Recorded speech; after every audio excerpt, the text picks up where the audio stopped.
Hey my Squidlings, it's Katie here. Welcome back to another video. So today I'm going to be doing the first in my Copic marker series, and this video is going to talk about what markers I would choose in my Copic marker set. So you can see that there are a bunch of markers here right now, and these are not all that are going to be in the set that I would particularly choose for a starter set. But I just put them here because they are some options that I have to choose from. So before I go any further into the video, I want to let you guys know that this is definitely not limited to Copics. You can use this general color like starter set that I pick for any marker set, you know, Spectrum Noirs, any cheaper alcohol marker. So this just applies to anything, honestly. So I may say Copics in the video, but any alcohol marker will work. This is just my personal opinion of what I personally would choose. Each and every person does different art and stuff, so each marker set is going to be tailored to you. This is just what I would pick and what I would recommend to you, and I will have some options in the video, so it'll be like a this or that kind of thing. So let's go ahead and start talking about markers. So the first set of colors that I'm going to be showing you are what I would pick for skin tones, and these will work for close to any kind of skin tone you'll be coloring, and there are only 4 markers. So the first one I would choose would be E50. It's just a really light marker and good for Caucasian skin tones, and I just love how it looks, and I use it a lot. This is probably one of the first markers I bought a refill for. Then secondly, to kind of shade that one a little bit, but you could use this as a base as well, and I have before, is E53. And it's a lot darker, but it is nice. So let me show you how those two blend. And I will be getting into blending a little bit in my future videos, but for now we're just going to just wing it. And sometimes you need to go back and forth when a color is a little bit darker than the other one. This is my top 15 picks, so this is why I'm limiting it, because you can definitely fill out your set and have colors that blend a little easier together.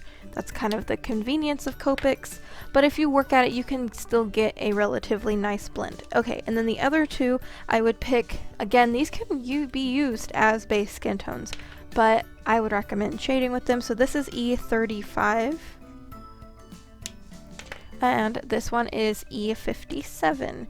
So these would make a really nice dark skin tone, or you can use them to shade the others. So these were kind of like a multi-purpose thing for me. And then just to see how these blend together, I actually really like the way these blend together. I think it looks really good, and it's almost seamless. So these are the skin tones that I would pick. Again, this is personal preference. This is just what I would choose. And I really don't have any alternatives to this. These are just, I think, a really solid 4-color group for skin tones. My next color series is going to be the R color series, and this is R20, and then I have R35. If you want, you can actually change out R20 for R30. I find it works. And I actually use R30 more, but I think R20 works better with the red. So I will test both of them out. So this is exchangeable. You can either do the R30 or you could do the R20. So let's start with R20. And we'll put R30 up here just kind of as a exchange kind of thing. So you can see they're basically the same. The R30 is a little more yellow, and I feel like if you wanted to shade your skin tones with it, it would work better because these are a little more yellow biased. But if you didn't want to do that, R20 would still work just fine. And then we've got R35, which is a nice cool red. Kind of reminds me of a lipstick red. First, we're going to see how R20 and R35 blend.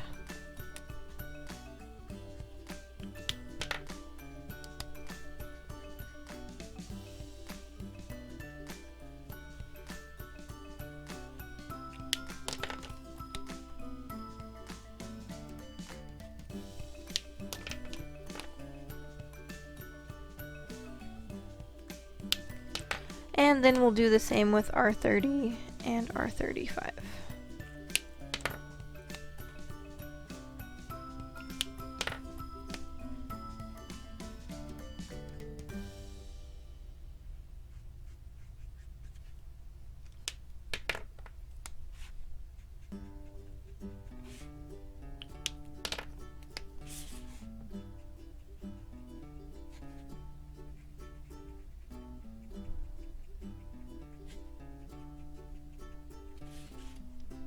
There we go. So again, if you are looking at this as a what to buy Copic chart, you can pick either R30 or R20. And actually, I could totally label these. So this is E50, E53, E35, and that's a 5. I suppose it is a 5. There we go. And E57. Then this one is R30, this one is R20, and this one is R35. Okay. And I will be labeling them from now on.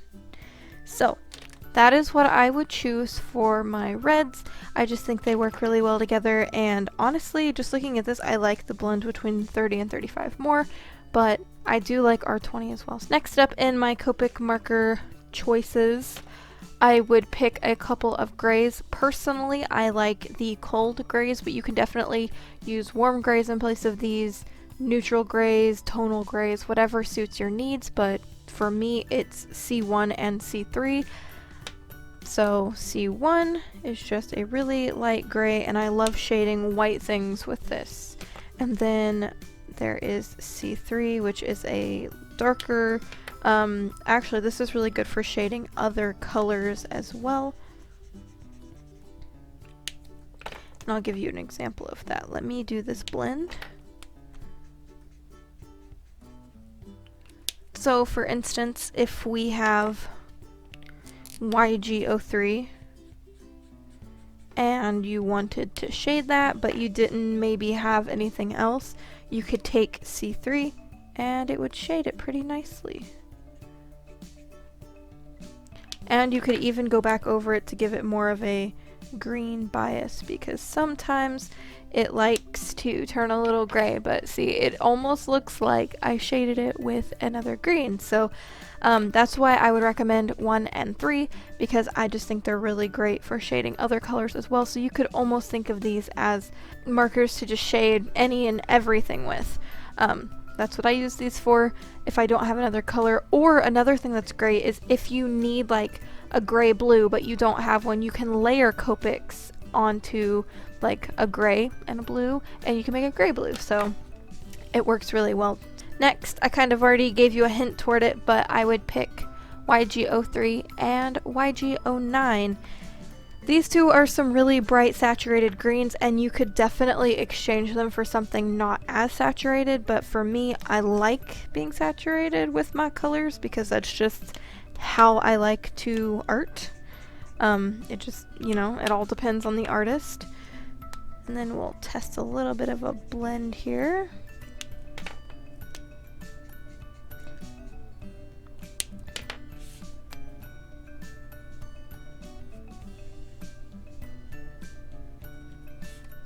And there you go. Next in the set that I would choose are YR07 and YR04. These are oranges, and orange is my favorite color. That's kind of why I put these in here, but there is another reason. So I will show you the swatches. So this is YR04, and then this one is YR09. And then I will show you how they blend.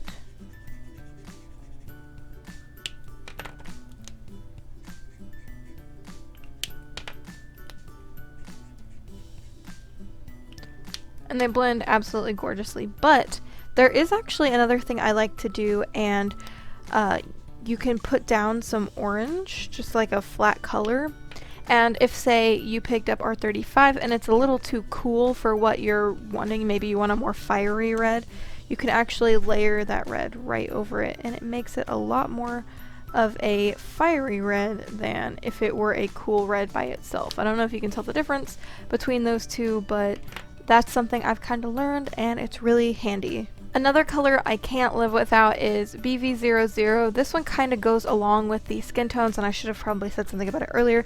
And I don't have a color to supplement this in the starter set that I'm picking, but you can shade with this color like in your skin tones, and it gives an extra dimension of depth that I think is really nice. And it's just a really light, kind of like a blue purple, and again, I don't have another color to supplement that with, but I really like it. And the last two colors that I would pick in my set are B91 and B95. You can exchange these for other colors, and the two that I would pick to exchange them with would be B00 and B02. These are more gray blues, these are more saturated blues, and I will show you both, but the ones I would pick personally are the 90s. So that is B91, and this one is B95, and then I'll show you how they blend like normal.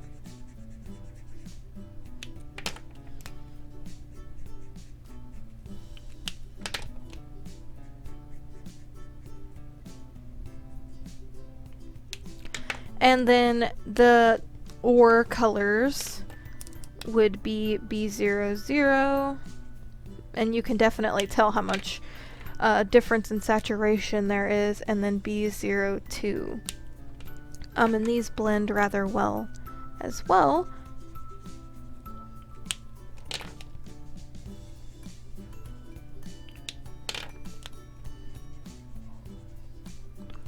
So depending on what you would like, you could definitely do skies with both colors, but I just find that the B90s in general are a lot more handy of blues, because not only can you do skies, you can also do jean like matte fabric, so I think those are a little bit more handy. But again, if you want these more saturated blues, those are the two that I would recommend for that. So these are all of the colors that I would pick in my set of 15 if I could pick from any color that I currently have. Again, I don't own I own probably about close to a third of the Copics at this point, I think. I own around 100 markers. Actually, it's probably a little less than a third. It's probably closer to a fourth. So I don't own every single color, but these are the ones that I would pick, that if I could pick any 15, these are the ones I would grab. But if you're looking for a little bit more, so like I said, these are my 15, so we're just going to draw a line here. And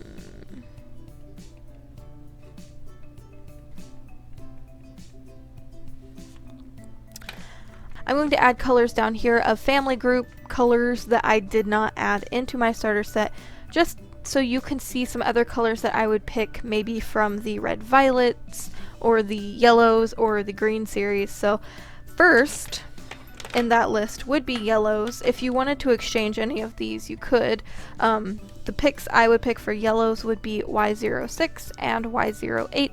I do not own many yellows, and I do hope to remedy that soon, but the yellows that I do own are rather saturated, but I really like them, especially this Y08, because I can blend this with some lighter oranges pretty easily. So it's really handy to have, and I just like how vibrant they are, and I feel like they fit my coloring style rather well. Another color family I didn't show you is the green color family, and if I picked two from that, I would pick G24 and G28. I also don't own too many of these. I actually prefer the YG color family to the green color family, but I suppose that's just personal preference. I really like YG24 because it just has this like blue-green kind of color. At least it does in real life, and yeah. Also, I find G29 kind of looks the same as G28, so that's why I picked 28. Next up in a color group I didn't show you is blue-greens, so I would pick BG11 and BG13. This is a really close tie though, because I also really love BG18 and BG78, but I'm just going to show you these. So BG11 is really light, and I actually use the BGs a lot for coloring water, and I find that it just makes everything really pretty. And I know not all water is like blue-green, like super Caribbean, pretty green, bluey water, but that's just how I like to color it, because I find it's more interesting that way. Also, I would have picked BG15, maybe, but it's basically the same color as BG13, so I didn't. If I had to pick a color to supplement the B00, again, just in some extra colors, would be BV02. It's a little bit darker, but I think it's really nice, and it is really nice with BV00. If you want to see how they blend, I will just show you really quickly.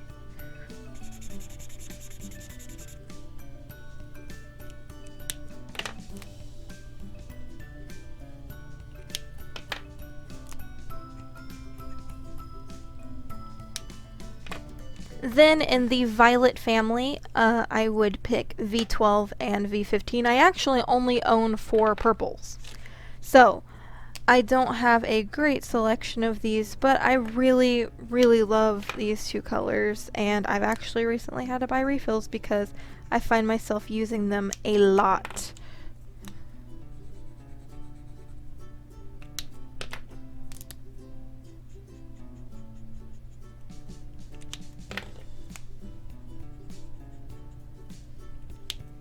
And lastly, in the color groups, I would pick RV23 and RV25. I recently got these markers and I am in absolute love with them.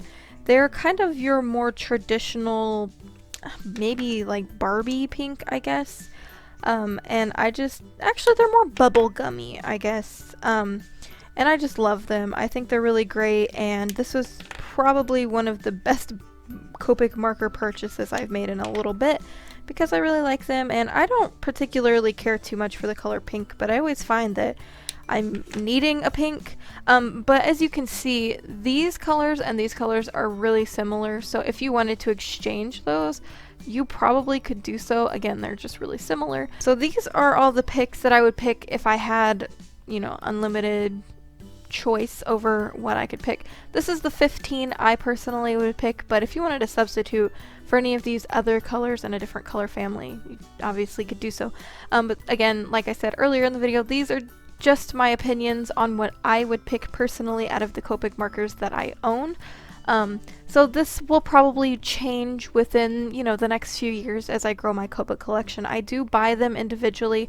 I've never had sets aside from a Copic skin tone set and the Copic brights set, and those were each 6 sets, so I only really started out with 12 markers. And then after that, I built up my collection individually, just kind of tailored toward what I liked, because any sets I felt I bought would have colors I either didn't want, wouldn't use, or duplicates, which, you know, is never fun. So actually duplicates aren't really that bad. Of course, the Copic colorless blender, you don't necessarily need it, but you could use that as well.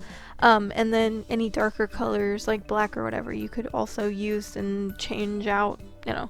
This is definitely an interchangeable list, again, according to what you would like. So yeah, I really hope you guys enjoyed this video. It was a little bit longer than what I'm used to, but I wanted to take my time and thoroughly explain things.